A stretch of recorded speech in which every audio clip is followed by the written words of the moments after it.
wanted to address some policies that we brought up in the December meeting and just sort of bring them up.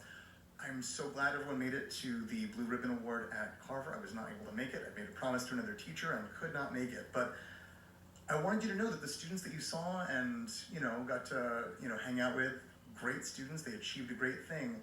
At lunchtime, they have individually assigned seats.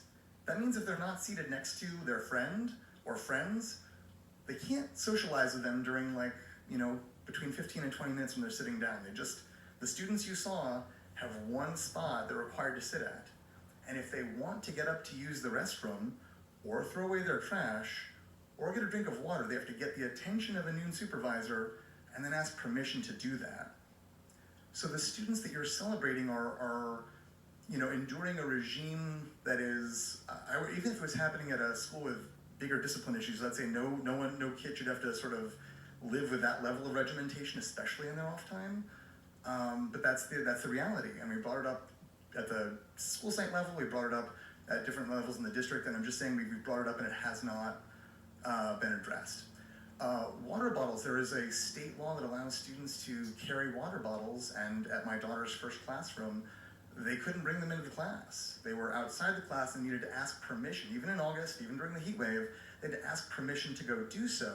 And it was clear that they were, not a favored thing to do. You're trying to stay in, your teacher wants you in class, and I get that. But students effectively were choosing not to drink water, even during a heat wave. And so even though it might technically comply with the letter of the law, that they could ask to go to get it outside of the classroom, it certainly doesn't comply with the spirit of the law that wants students to have access to a basic need, which is water. In terms of the restroom, my daughter's current classroom, also at Carver, she gets the students there, my daughter's got a doctor's note, but all the other students in class get one restroom pass a month. Think about that. If it was a workplace and your boss said to you, outside of a 15-minute break and 30 minutes at lunch, you can use the restroom one time. You couldn't do it. It's against the law. If we were paying these students, it would be illegal to require that restroom regime. And if they use more than that one pass, they've got to pay classroom tickets. So I'm saying those were lovely students, but they're enduring a system and a situation where they're not able to use the restroom freely. And we've brought it up, so to whatever degree you're able to address this at Carver, but also across the district, I know this is not the standard at most schools, and I would like, again, for the good policies that exist at other schools to exist at all schools. There's so much that's done well and done right in the district.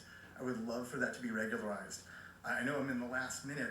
I had hoped, reading club and mathematics real quick. At some schools, they allow wide participation, and then the kids who can participate on the day are selected based on factors. It's the equivalent of being on a team, and then game day, some people are on game day, some people are bench warmers based on performance.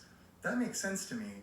At Carver, it was limited to just the 14 top students. I know of a friend of my daughter's who really wanted to be on reading club, and she was excluded, not on the basis of her race, although if she were here today, it would be rather ironic that this friend during Black History Month was not allowed to participate in reading club, but she wasn't allowed to, and other students aren't allowed to because they limit it to the top 14 students and don't allow wide participation. Thank you all so much. Thank you all really for what you're doing.